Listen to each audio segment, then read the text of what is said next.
When I was a kid and I saw A New Hope, we were introduced to the Rebel Alliance. Who were these people that stood up to the Empire? How did they get organized?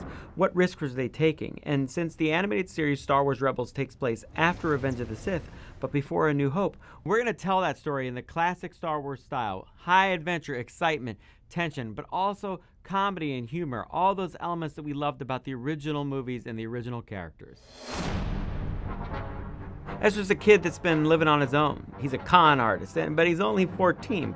He's been outrunning stormtroopers and fighting against the Empire his whole life. He's not a bad kid, it's just what you do in this time. To survive instinctively, every now and then when he's in a jam, he uses the Force. Now, he doesn't call it that. He doesn't know that's what he's doing.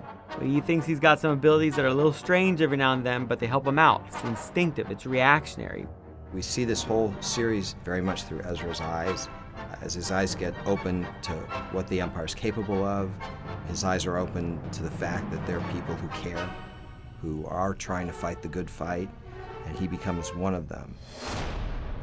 I like to call Kanan the Cowboy Jedi. He's a really cool customer. He's a natural leader. People just gravitate to him, but he's got quite a secret past. He is a Jedi, but he's not a Jedi in the traditional sense that we've had before. Kanan is a Jedi that is very much in this time period between episodes 3 and 4 of the films, given up being a Jedi. He can't be obviously a Jedi, because if he is, he's going to get killed. He's recovering his faith in being a Jedi, and finding this boy, Ezra, very much helps rekindle that flame. They need each other. Ezra will never become a Jedi without Kanan, and Kanan will never reclaim his status and become a Jedi Knight without Ezra. Hera's our pilot. The Ghost is her ship. She's the one that got it, bought it, swindled it out of someone, however you want it. Really smart, good in a dogfight, one of the best pilots around. She is a very strong-minded character, kind of the heart of the group, keeps everybody together when they would otherwise fall apart. She's pretty sarcastic, she can hold her own, and I think that because she's such a good pilot, everybody respects her. She knows how to talk to them to get the best out of themselves and to be part of that team. Zeb. Now, Zeb might look familiar to you. We actually based him on Ralph McQuarrie's original Chewbacca design. He's the muscle of the group, but he's not just a dumb thug. Zeb actually is pretty articulate and witty and funny. That sort of juxtaposed with what he looks like makes for an interesting character. He is a well-trained honor guard. He, on his home planet, would have been revered for his fighting skills and well-educated. He will take the quickest path or figure something out really quickly, whether it's use a big weapon or his fist. If someone's trying to pick a lock on a door, he'd be the first one to just kind of walk past you and kick it open.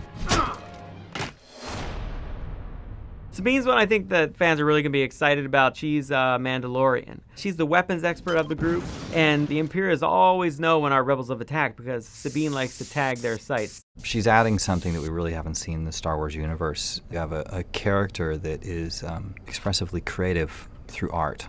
Whether it's the color of her hair or what she's done to her armor, she personalizes things. She's probably the most contemporary of the characters, a bit more punk looking. We wanted to update things, and I think Sabine brings a bit of that edge.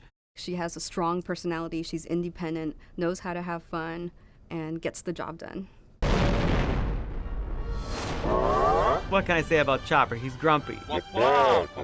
He's extremely belligerent and just sort of very rude. He's really only useful if it seems to suit him. We've never had the opportunity to really do a droid like that just kind of is a little more dismissive of people. You'll hear all kinds of little remarks that he makes and gruff kind of sounds. He's built from all these different parts. There's not one part of him that is original. That's part of his strength, is that he's so old that he now does things in a way that's almost simpler and more effective than the newfangled ones are. I think people are going to enjoy Chopper mainly because he keeps saving the day and people sort of forget the huge mess that he made earlier. The rebels are the way they are because they want to fight back. The Empire has affected them all in personal ways. We're dealing with a group of friends, a group of people that are under this giant imperial reign. That's classic Star Wars.